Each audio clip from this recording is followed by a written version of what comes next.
Now we are live. I'm muting my.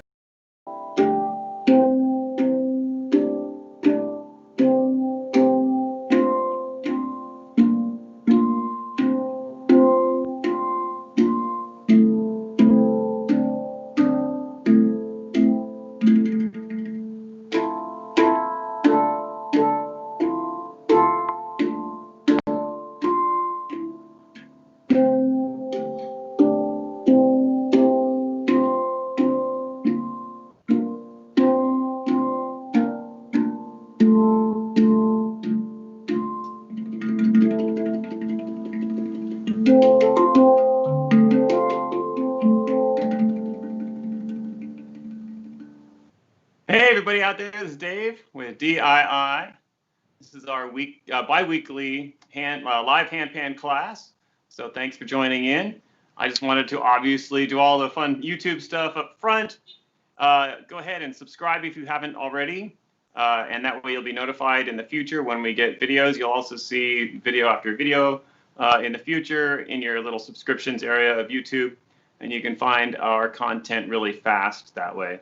So it'd be great if you could subscribe. Please do so. All right, this class, I'm David Beery, by the way. I'm the owner and main tuner at davesislandinstruments.com.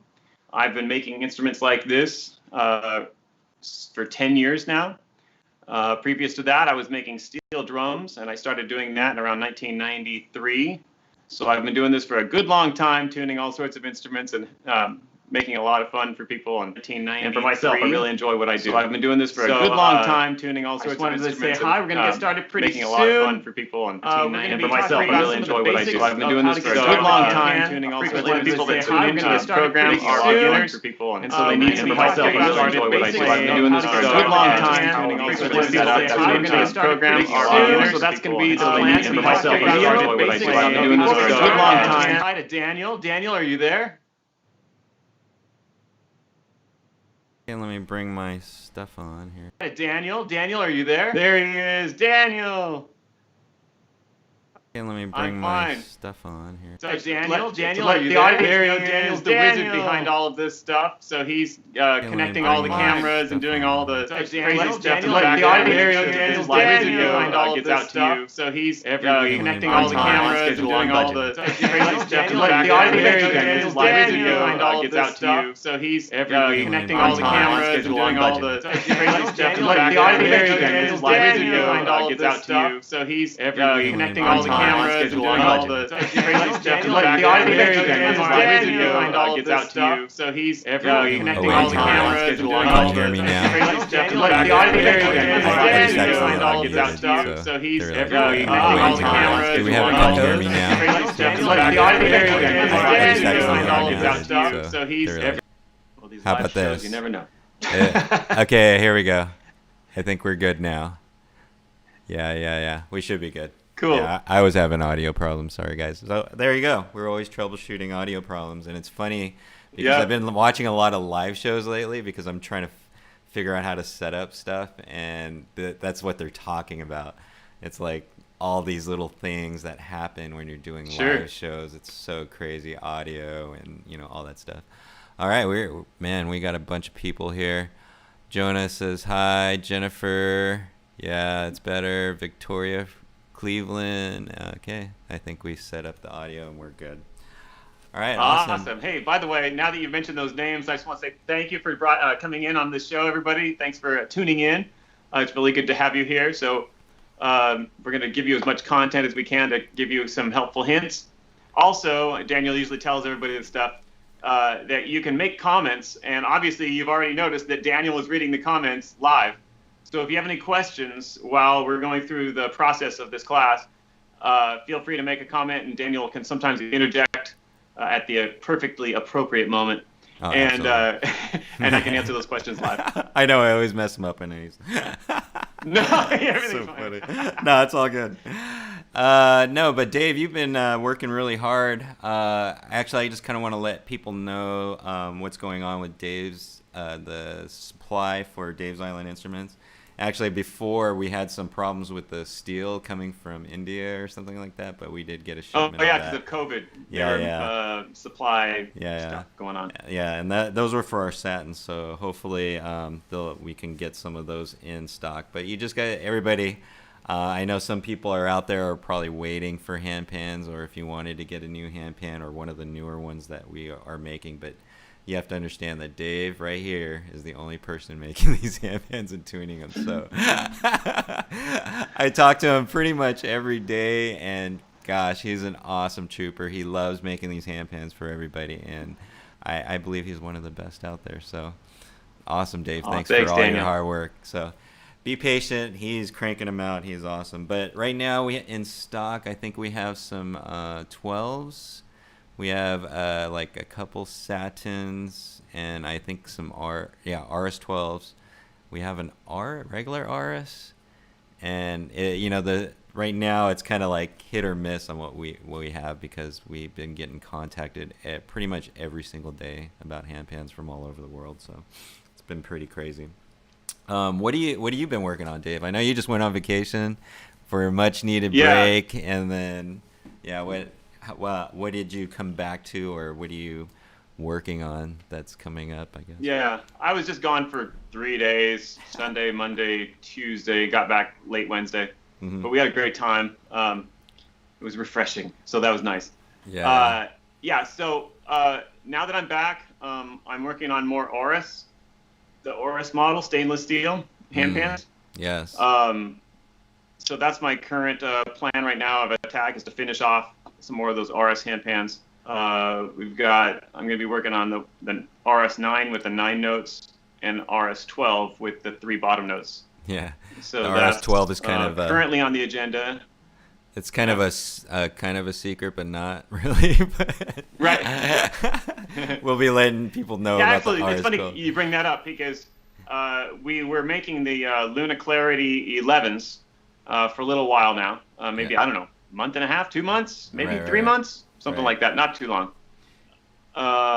And so then I started experimenting with the RS, with the bottom notes on the RS. And so now we're starting to make more of those with the bottom notes. So it's just in process. There's always like this stream of consciousness kind of things with handpans sometimes. So we do what we can to produce really good stuff, and I do take time to explore ideas and troubleshoot and that sort of thing. Oh, we got our first question here. Actually, let's answer this really quick. I'm going to put it on the screen. Victoria asks, is there a particular handpan that can be played in complement to the D minor Celtic or the Sunset scale? Oh, okay. Yeah, so you want to know about scale options.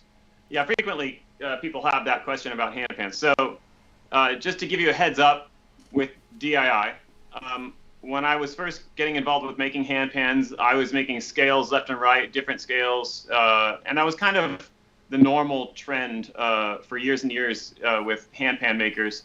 Panart, which is the original maker of the hang, ended up making a single model for several years. It was the D minor integral scale.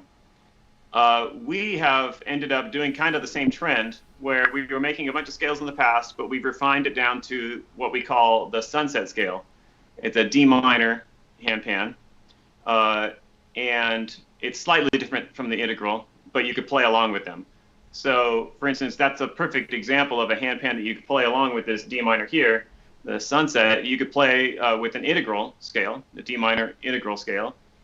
Anything usually that has a D minor in the name, you'll be okay. If it says D major, don't try to combine a D major and a D minor handpan. It typically conflicts, and you have all sorts of little problems with the major versus minor.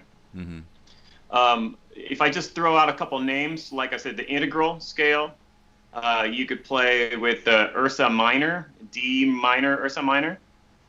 Some people call the Amara a D minor scale, but it's the same thing as this. So by the way, just FYI, it's confusing. Just go along with this for a second here. Okay. So we call this D minor the Sunset. A lot of people call it Celtic minor, and some people call it Amara. It's all the same scale. It's all the same notes. So there's 3 names for one scale. Again, this is a brand new instrument to the world. It's only 20 years old. So things are still being figured out, and that's part of the problem of people being confused about scales. So getting back to scales. Integral, Ursa minor in D minor. You could also play with F major. F major would work with a D minor. F major is going to have a happier sound, but when you combine it with the D minor, it'll be just fine. How about an E? Isn't there like an E pan no, or something? E minor? You wouldn't probably want to combine an E minor with a D minor. There might be some notes that combine well. Yeah. But most likely, it probably wouldn't work as effectively. No, I think I was in Rome, and this guy I was playing on the street, and he goes, I go, what scale is that? And I think he said E, and then I go, it's D minor. He goes, oh, that's fine. And then I was playing with him, and I was like, nope. Lucky, I couldn't hear it, so I was just like, but I knew it wasn't sounding right. I was like, oh my gosh. Yeah, it's really confusing for people that are not musicians and like seasoned musicians, really. Right. Like I went to music school and all that sort of thing, so I know all sorts of stuff about music theory and everything. So it can be confusing for beginners or intermediates that don't have too much of a history with music.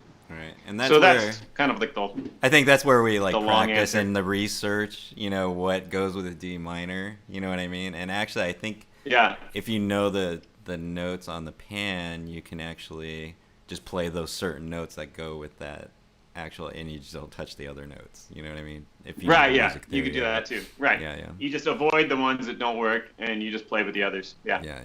So cool. Thank you, Victoria. Definitely. Hopefully that answers your question. That was awesome. All right. Other than that, Dave, you said you were working on the Oruses. Right now, even for appointments, I know there's been a lot of confusion, like if we're open or not, and doing that. But yeah, we are open. We can set up appointments, and we make it COVID safe. But if you guys can please set the appointments like 24 hour in advance, because I've noticed like some people make an appointment like it's an hour before, and that kind of doesn't work. So maybe like 24 hours for appointments. We do have virtual appointments for those that do not live here. And that's been going pretty well. We can give examples, just like Dave is sitting on the screen right now. He can give you an example of the handpan, and you guys can hopefully make a good decision by hearing it and seeing it in that position. But yeah, please help us on the appointments. We're trying to get to everybody, but it's been really busy. So. But thank you for everybody's patience. We're all working remotely, pretty much like half of the other businesses out there these days. Yeah. It's fun though. I love doing this. Trying to, it's just fun coming up with solutions to, actually get it out to our customers, because everybody loves the handpan right now. It's pretty awesome. Yep. Let's see. Just a little bit on a side note, ukulele news. I've been doing our classes for those of you that maybe want to get into ukulele or try another instrument. It's kind of cool to get into other instruments. And ukulele wise, we are having the Saturday classes, workshops that have been doing pretty good. Last week I had a professional jazz guy on, which was really cool. And and then also the social group that has been getting on, they're starting to do social distance ukulele things. I think we're going to do that next week. Go to a park and just hang out and play ukulele. So that's going to be fun. Maybe we could do something like that with handpan. That'd be kind of cool. Oh, I'd love to. Yeah, it'd be fun. A socially distant jam with the handpan. So for those of you locally, if you guys are interested in that, let us know. Maybe we can set that up at the park. And also, I love, I started with ukulele. Dave got me into handpan, which was awesome. And then I just want to give a shout out to Miguel Medina. I know you did a flute thing with him, and I got a flute, and I've never played a wood instrument, and this has been really fun. And I have been having a good time with this. So Miguel, if you're out there, thank you for the flute. Play it real quick, Daniel. All right, cool. Hold on. Let me see if I can get it. All right.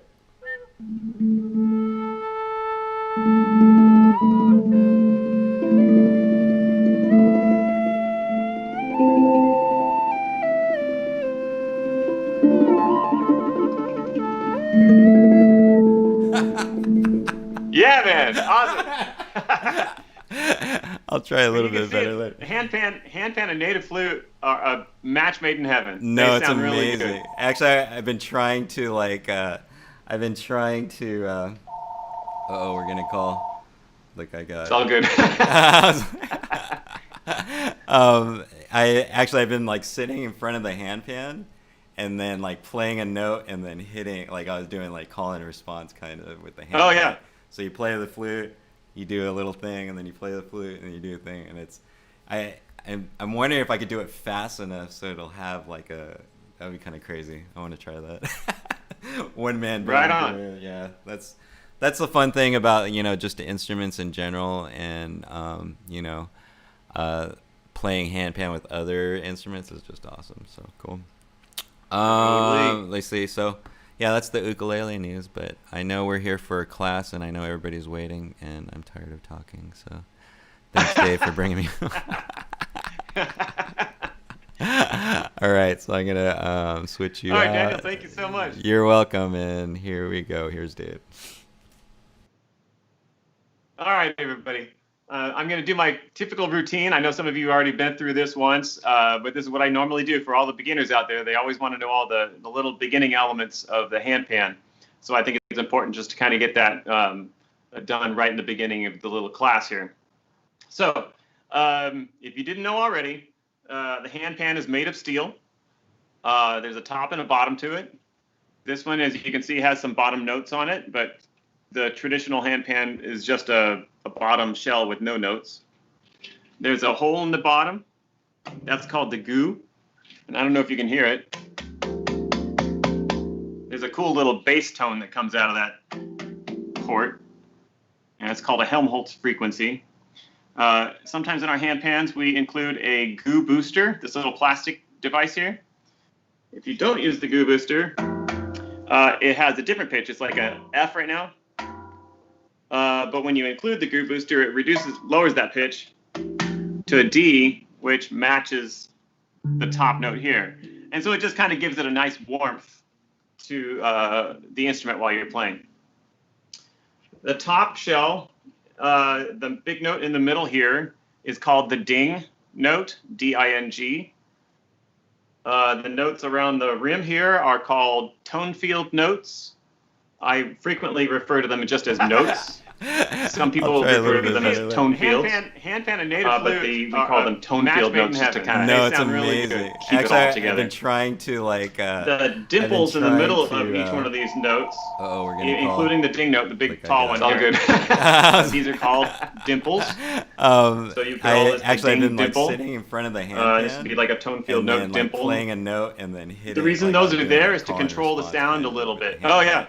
So you play on a steel drum, you do a little thing, and you play the flute, is and you do a thing. The instrument that came out before the handpan. I'm wondering if I could do it fast enough. The steel drum has a very bright sound. That'd be kind of crazy. And you usually play it with mallets.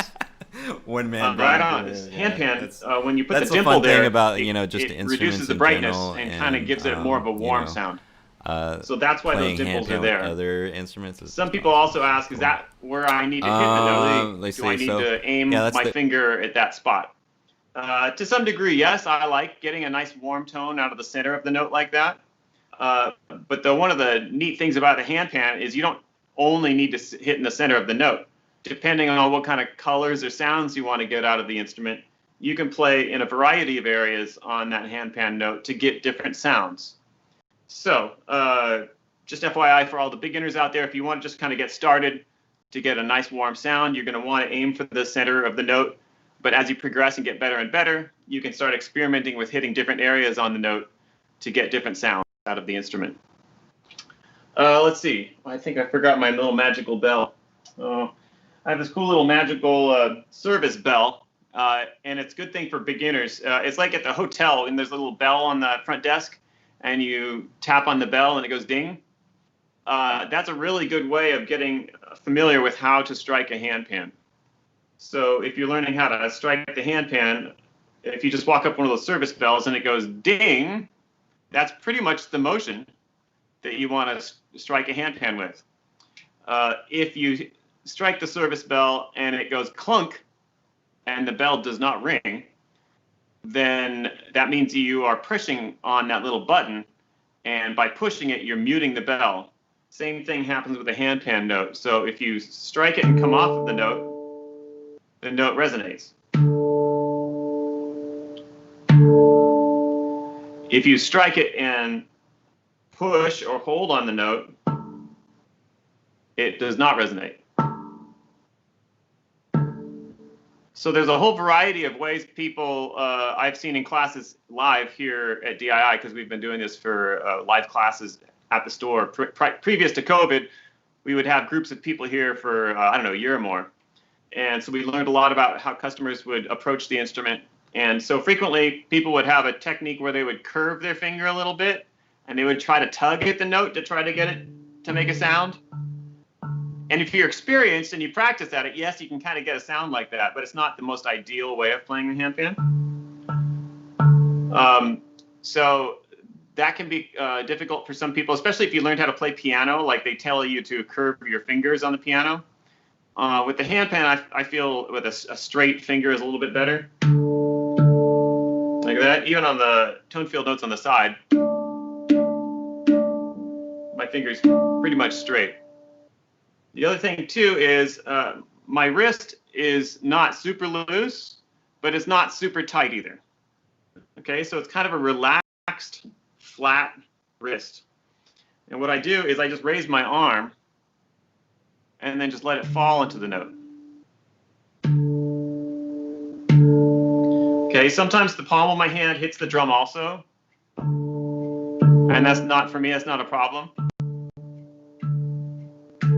It does make a little bit of a hint of a sound. So if you don't like that, it's not a problem. You can just lift your hand a little bit more and just strike with your finger.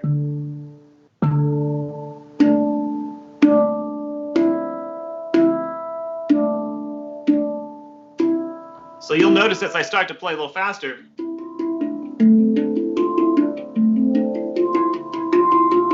you don't really see my hands rigidly flat or in my arms rigidly doing this kind of motion. So my wrist does move a little bit, but you also do see my arm moving just a little bit. So it's a combination of all of those movements working together to create the right tone. You can use your thumb, forefinger, middle finger, ring finger, little finger, any finger you want, depending on how comfortable you are with any of those. Some people really like playing with their thumbs.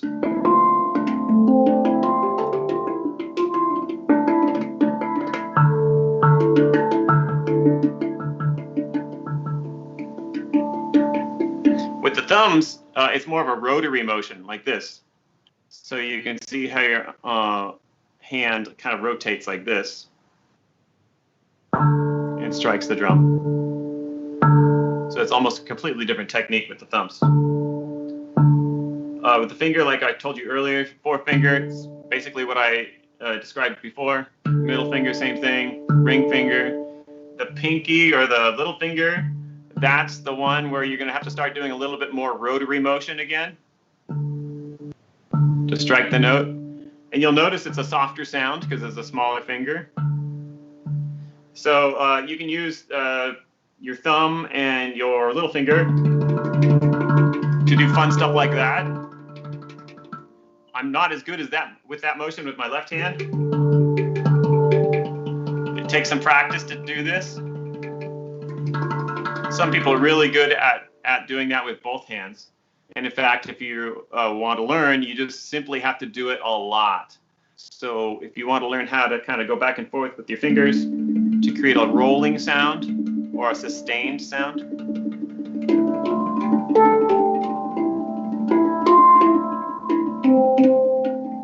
Right? If you want to learn how to do that, you're going to need to do it in all sorts of random places, not just on the handpan. So you can be driving down the street and tapping on the steering wheel and just going back and forth, back and forth, with whichever hand you need more help with.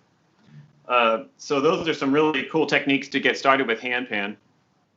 And again, the one that most beginners really struggle with is just getting that essential basic sound out of the instrument. So the most important thing to remember on that is don't touch the note for an extended period of time, even for like a little minute period of time. You really want to try to come off of that note pretty much immediately. So we talked about the ding note, we talked about the tone field notes, we talked about the dimples. We didn't really talk about the scale. Earlier with Daniel, we were talking about scales, options, and that sort of thing. One of the people watching was interested in scales. This is a D minor scale. The middle note here, the ding, is a D. And so then it skips to an A here. C, D, E, F, G, A. So we have 1, 2, 3, 4, 5, 6, 7, 8 notes on this handpan. And it's a D minor scale. If you were playing with anybody on a guitar, piano, you could just say play in D minor, and whatever, when they played, it would probably sound just right. The scale here on the top shell is missing one note in order to make it really a proper D minor scale, and that note is the B flat. So if you really wanted to have a proper D minor scale, you would need to have a B flat in this scale. What we've done on the bottom notes here on this instrument, this is a Clarity 11. We added 3 notes on the bottom, and the one over here is a B flat. So if you reach over on this instrument, play an A here, and then you can reach underneath to the B flat, to the C, D, E.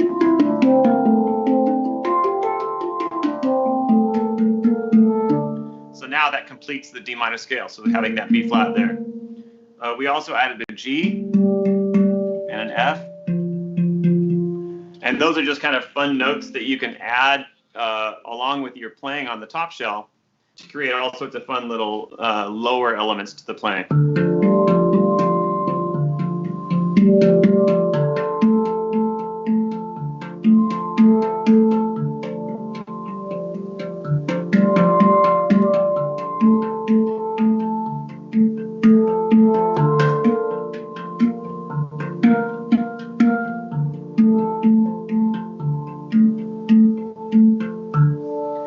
So those are really fun notes to incorporate into the playing that you've learned how to do on the top shell.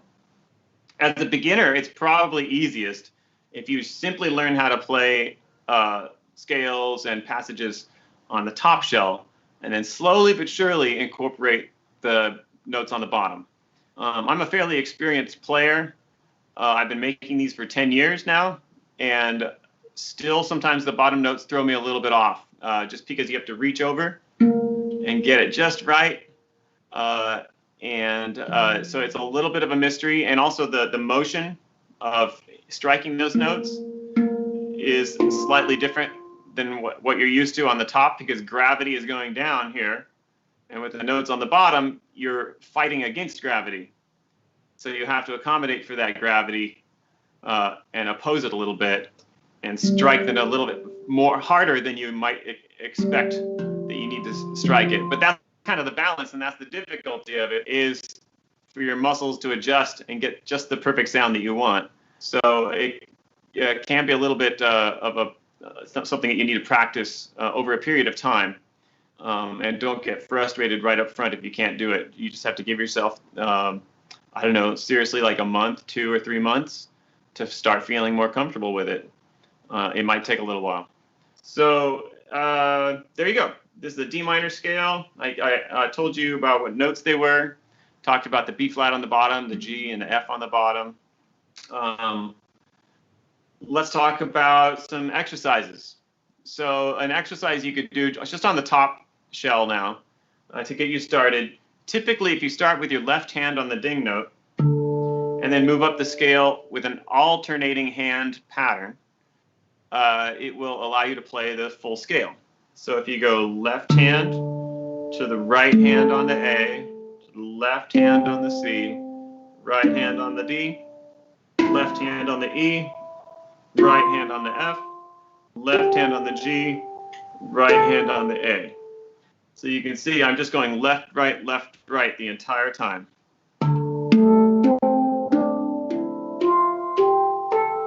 So that's like that's just the D minor scale, the sunset scale going from low to high.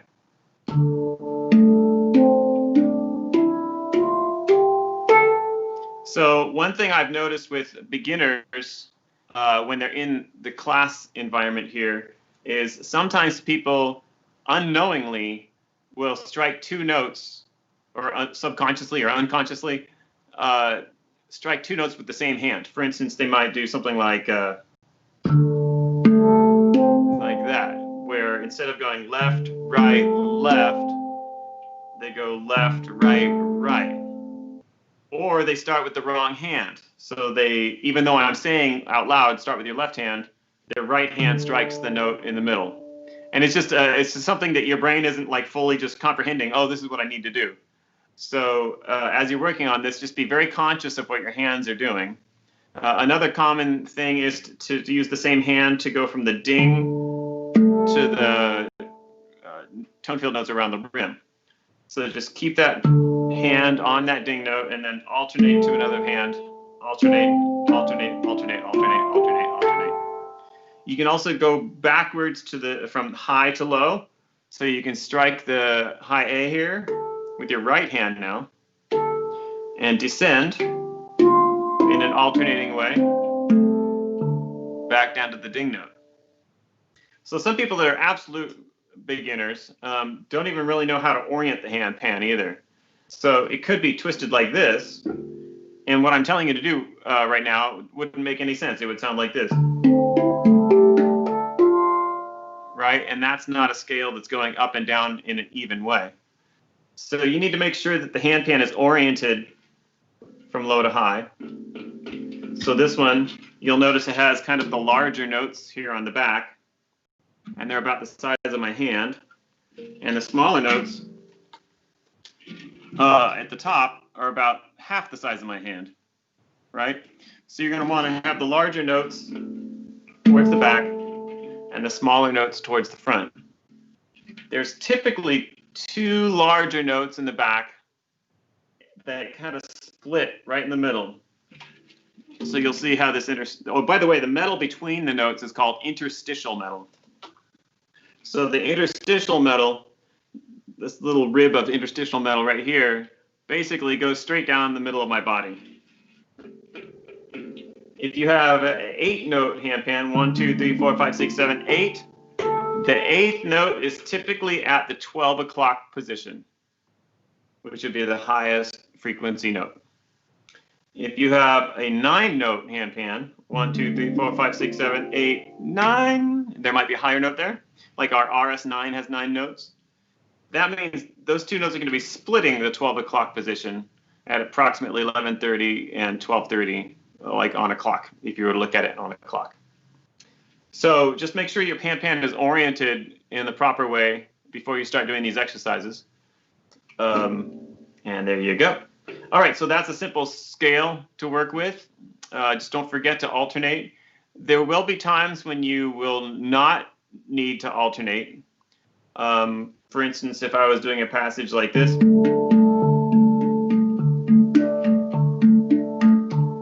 right? So I'm doing 3 notes in a row right there. But it's not a scale either. Sorry, I've got to come over here. My cell phone is telling me that I've got 20% battery left. So we're going to have to move this thing along. All right, so there are times when you're going to need to use multiple strikes per hand. Same thing with the left hand.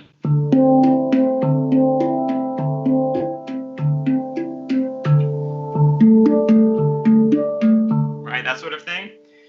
Now, what you don't really want to get in too much of a habit of is using predominantly one hand all the time. Like, you don't want to be going. See how I'm reaching over the top to strike that note? It's much easier to just move your left hand over to that other note. Right? So usually kind of limiting to maybe 2 strikes per hand, at most 3, depending on the application of how you're using it, is kind of a good rule. So try to alternate as much as you can, but if alternating absolutely doesn't work, which it won't sometimes, then just try to limit some of those other options to just, maybe 2 motions per hand or 3 motions per hand, but try not to do everything with one dominant hand. The other thing I've noticed a lot of beginners do is when they approach the instrument, when they're trying to make music for the first time, they tend to strike with both hands at the same time, like this.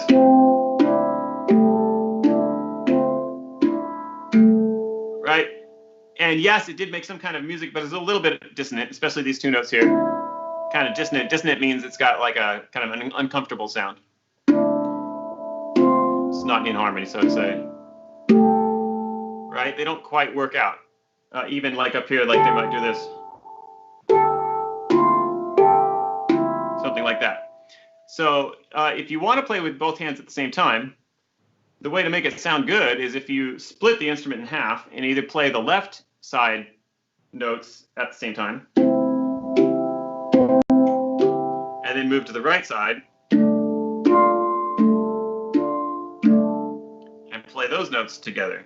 So the way the handpan is built, it just naturally works so that this side of the instrument is basically an A minor chord or a C major chord, and then over here it's basically a D minor chord. So you can go back and forth between the two sides of the handpan to make some music. So for instance, if I just do 4 strikes here and then 4 strikes on the opposite side, it starts to make some kind of musical structure.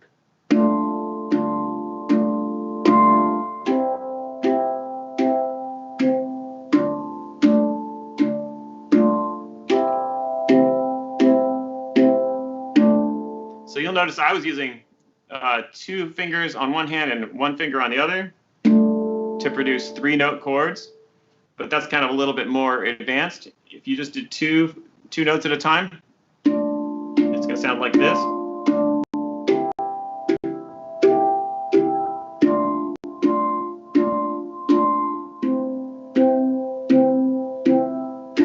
Right? So you'll notice that I'm going from one side of the instrument to the other side of the instrument, but I'm not playing both sides of the instrument at the same time. It just tends to be something beginners do because they just don't know how to apply themselves yet. I was showing you just a second ago that you can use 2 fingers at the same time to produce a harmony. So I'm using my thumb and my finger. So I'm striking the D and the F at the same time here. When I do that, I need to move my body. You'll see how I'm moving the trunk of my body slightly so that it's more comfortable. So don't try to leave your body in place and play like this. It's just not going to work. You're going to have to move your body around. So that's one thing you're also going to need to get used to is feel free to move your body back and forth, forward and back, in order to connect with the instrument in a comfortable way. So for instance, like if you're playing the higher notes, feel free to bend towards the instrument if it's more comfortable. The back notes, you'll notice right now the way the handpan is set up, it forces my wrist to be kind of on an angle, right? That's not an ideal way of playing. So frequently what I'll do is if it's on a stand, I will tilt the instrument forward. So now instead of being level, it's tilted forward.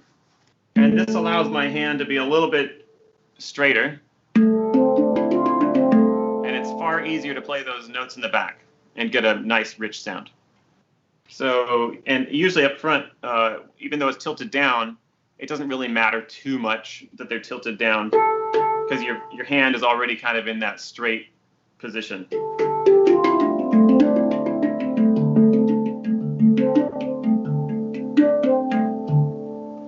All right, so a lot of times I will show those kind of techniques on these videos and live demonstrations. If anybody has any questions, feel free to make comments and I'll try to answer some of those. I also like to experiment with rhythm a little bit, and so we frequently talk about the Austin Funk. We've created this little pattern called the Austin Funk, and instead of playing melodies, we use the interstitial metal to create rhythms. So we're going to use the ding note as our bass drum, like pretend like it's a drum set in a rock band. And we're going to be playing the ding note as the bass drum, which is the low sound. and then we're going to strike with one of our fingers between the notes on the interstitial metal to create a slapping sound. Uh-oh, 10% battery. All right. So let me show this. We're going to wrap it up. Okay, so you're going to start with this bass drum, a snare drum sound, which is a snappy sound, and you're just going to snap that finger down onto that metal, like that. Do this pattern over and over again.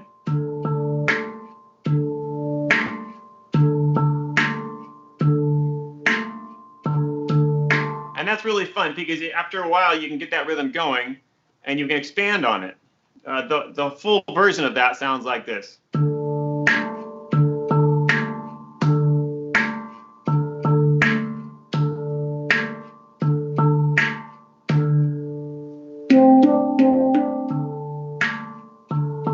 So this is what we call the Austin funk.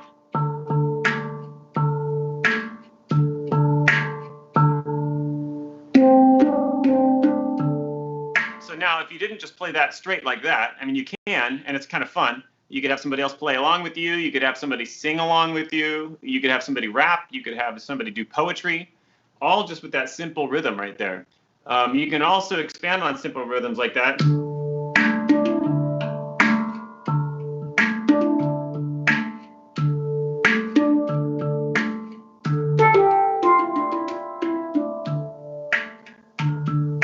Right? So you're throwing stuff in between the rhythms.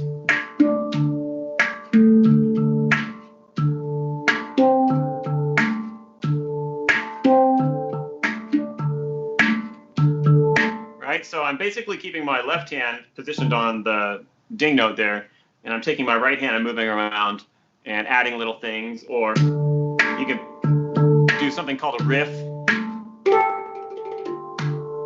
Right? It doesn't have to be fast. So you're just keeping the rhythm, putting little melodic ideas between the rhythm, and then coming back to the rhythm. It takes a little practice, obviously, just to even get that started. But those are some ideas you can use to expand on musical ideas on your own. All right, because my battery is starting to die, I would just like to wrap it up. If anybody has any questions. Daniel, any questions come in? No questions yet. I'm going to switch over Okay, no worries. I'm going to switch over to the screen here. Boom. Oh, yeah, that's better. And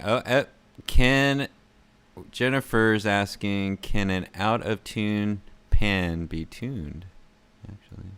Yes. So a lot of beginners that aren't familiar with handpans have that question. And a handpan is very much similar to a steel drum, and both of them need to be tuned intermittently. There's some rumors out there that handpans, if they're made correctly, don't go out of tune. But that's a little bit of a misnomer. Yes, a handpan that's tuned really, really well by a really experienced tuner will stay in tune for a longer period of time. But really, over a period of time, metal naturally contracts and expands because of the weather, hot and cold. And that hot and cold expansion and contraction will slightly put it out of tune over time. So you can take it to a handpan tuner that's got some experience and get it tuned. And that's definitely you can do. You can definitely do that. There are some caveats. So a handpan that's not made really well by an experienced tuner can have some serious problems with the way it was made. Almost like a car. It could look beautiful on the outside, but if the frame or the springs and the shock absorbers were not positioned correctly, or if they were not installed correctly, putting wax on the car is not going to make it run any better. And you might actually have some serious work that needs to be done to that instrument to get it to be repaired. And sometimes those can't even be completely fixed. So I've had to do some tuning on some instruments in the past where I do my best to fix it and get it back into tune, but it doesn't always work. I've been able over the years, kind of as an experienced tuner, have been able to make adjustments to where I can get it pretty close and the customer's happy. but there are times when if the drum wasn't made correctly, there's just not much you can do. But most handpans can be tuned and improved. Cool. Thank you, Dave. Actually, there's another, well, basically comment, almost question, but Laurel, she's saying even outside in the summer, I am finding that even when outside in the summer, sound really changes a lot, and I already know the answer for that, so you can answer that. Okay. Well, yeah. So if you're in the sun, again, it's made of metal, so it's going to get hot and cold depending on the environment. So if you're in the sun, direct suns especially, it's going to heat the metal inconsistently. So it's going to get really hot here, but a little bit cooler here. So one of the notes might go really badly out of tune if it's in the sun. Luckily, typically, handpans go back into tune once you let it cool off in an even way. Typically, if it's completely hot in an environment, you don't really notice any problems. If it's completely cold in another environment, it usually doesn't really have any problems. It's simply, the problem is usually being in the direct sunlight. So if you go outside to play, just give yourself an opportunity to play under an umbrella or a tree where there's some shade, and that should resolve the problem. Awesome. Thank you, Dave. Another comment from Nancy, and wow, Dave, excellent lesson, so much info, and your handpan sounds great. Oh, thank you. And it does sound great. Actually, I've been playing with these 11s, and oh my god, those bottom notes are so fun. It's just, it just brings another aspect, because I'm used to playing the top, and then when you add the bottom notes, it's just excellent. Thank you for this lesson. I learned a lot from that. That's awesome. Speaking of the bottom notes, the reason I really like the bottom notes too is because the top remains the same. So all of our beginners, they can always remember and learn the same patterns. It's not like we're changing the notes or changing scales. But by adding notes, you're taking what you've already learned and then giving yourself a little bit more. So that's what I really dig about having those bottom notes. It expands the instrument, but it doesn't make it a completely different instrument, and it doesn't make it an instrument where you have to relearn how to play it. Right. Actually, and Nancy says she needs to get a handpan stand, and yeah, a handpan stand is good, I believe, especially for the bottom notes, but you can play the bottom notes without a stand, I believe, yeah. Yeah, I could put this on my knees and still play the bottom notes there. Yeah, I find if you're sitting down in your lap, that's really hard to play those bottom notes, but if you're sitting in a chair and you do the knees, it's way easier. It's hard to do in your lap. So, Nancy, hopefully that helps you. But yes, a stand is awesome. So, any more questions, anybody? Because Dave's battery is running out. I would just like to running out. Yeah, Dave, thank you for being here with us today. And also, can you leave us with some actually good vibe music? Because I totally believe we need that. Good vibe music for you here. All right. So, if you guys don't have any more questions, please annotate them if you do. If Dave can't answer them now, then we'll try to get those answers to you through email or whatever. So, thank you for being on, and I'm just going to leave you with Dave until his battery runs out. Everybody have a great Saturday. I know COVID has been kind of crazy. I think I'm going cabin fever, stir crazy, but you know what? Play your handpan and be thankful that you're still here. So enjoy, everybody, and have a great weekend.